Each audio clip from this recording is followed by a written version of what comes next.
Hello student, कैसे हैं आप? मैं समझता हूं बिल्कुल फिट होंगे। आज हम डिस्कस करेंगे कि रेगुलर बॉडी का, रेगुलर शेप वाले वस्तु का एरिया कैसे निकालेंगे। ये पार्ट 2 है। इसके पहले मैंने वीडियो बनाया था जिसमें ट्रायंगल का एरिया, त्रिभुज का एरिया के बारे में बताया था, समकोण त्रिभुज का, राइट एंगल ट्रायंगल के बारे में। आज हम डिस्कस करेंगे सर्कल के बारे में। तो यहाँ आज हम दो चीजों के बारे में डिस्कस करेंगे, एक सर्कल और दूसरा अगर स्फेरिकल बॉल हो तो। स्फेरिकल बॉल मतलब जो सॉलिड हो, अंदर से खोखला ना हो, जैसे क्रिकेट का बॉल होता है, अंदर से भरा हुआ होता है, खाली नहीं होता है। और एक सर्कल, ठीक है। दोनों का एरिया हम कैसे फाइंड करेंगे, तो बारी बारी से यही देखते हैं। सबसे पहले हम देख लेते हैं सर्कल का एरिया के बारे में। तो देखिए, मैंने यहाँ सर्कल ड्रॉ करके रखा है जिसमें से ये सेंटर है, ये है काला वाला जो है वो सेंटर है। और सेंटर से जो डिस्टेंस है, सेंटर मान लीजिए ओ है, और ओ से ए का जो डिस्टेंस है ओ ए, ये है क्या? रेडियस। रेडियस है। रेडियस कितना है? 7 सेंटीमीटर। और ये जो है पी क्यू, पी और ये क्यू, ये है डायमीटर। डायमीटर कितना है? 14 सेंटीमीटर। तो आपको पता है कि रेडियस का डबल होता है डायमीटर, या डायमीटर का हाफ, आधा होता है रेडियस। तो ये हुआ सर्कल। इसका आपको एरिया निकालना है। तो एरिया का फॉर्मूला होता है पाई आर स्क्वायर। ये जो साइन देख रहे हैं इसको पाई बोलते हैं, और इसका वैल्यू होता है 22/7। और 22 को 7 से डिवाइड कर देंगे तो आएगा 3.1415 ये वैल्यू होता है। ये आपको याद रखना पड़ेगा। अब हम एरिया निकालते हैं सर्कल का। तो पाई आर स्क्वायर फॉर्मूला होता है। तो पाई का वैल्यू मैंने दे दिया 22/7 मल्टीप्लाई आर स्क्वायर। आर कितना है? 7 सेंटीमीटर। तो 7 सेंटीमीटर मल्टीप्लाई 7 सेंटीमीटर। 7 को 2 बार हमने लिखा है, क्यों?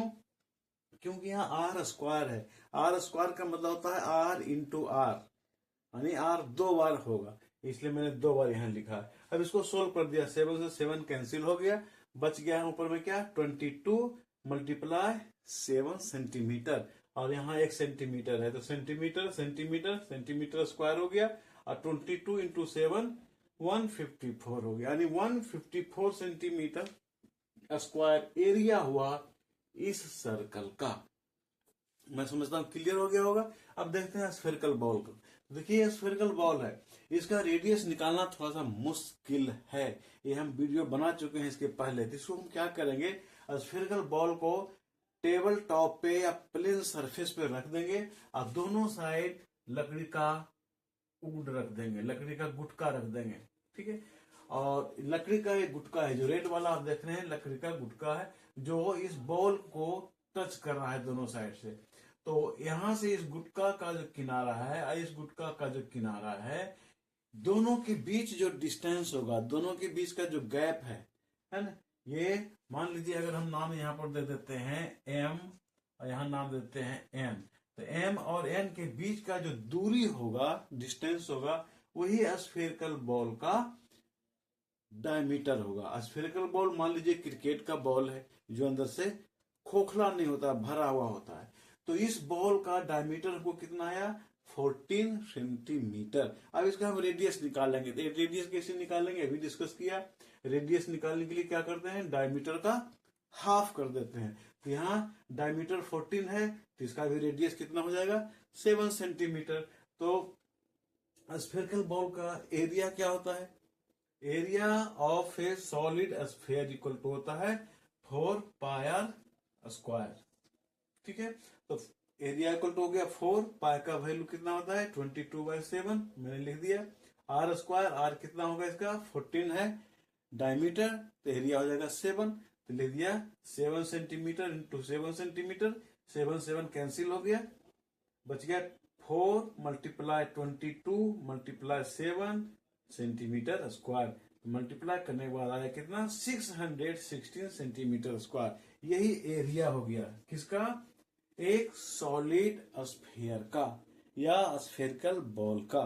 तो मैं समझता हूं ये क्लियर हो गया होगा, समझ में आ गया होगा। अब एक चीज यहां ध्यान देना है कि अगर ये स्फेरिकल बॉल हाफ हो, आधा हो, जिसको हम क्या बोलते हैं, अर्ध गोला, तो अर्ध गोला का एरिया निकालना होगा तो क्या करेंगे, इस गोला का जो एरिया हुआ, इस स्फेरिकल बॉल का जो एरिया लाया इतना, उसको 2 से डिवाइड कर देंगे, क्योंकि ये स्फेरिकल बॉल का आधा वो है ना, इसलिए पूरा का जो एरिया आया उसका जो आधा होगा वही होगा हेमिस्फेयर का एरिया, यानी इस गोला का आधा का एरिया। मैं समझता हूं समझ में आ गया होगा।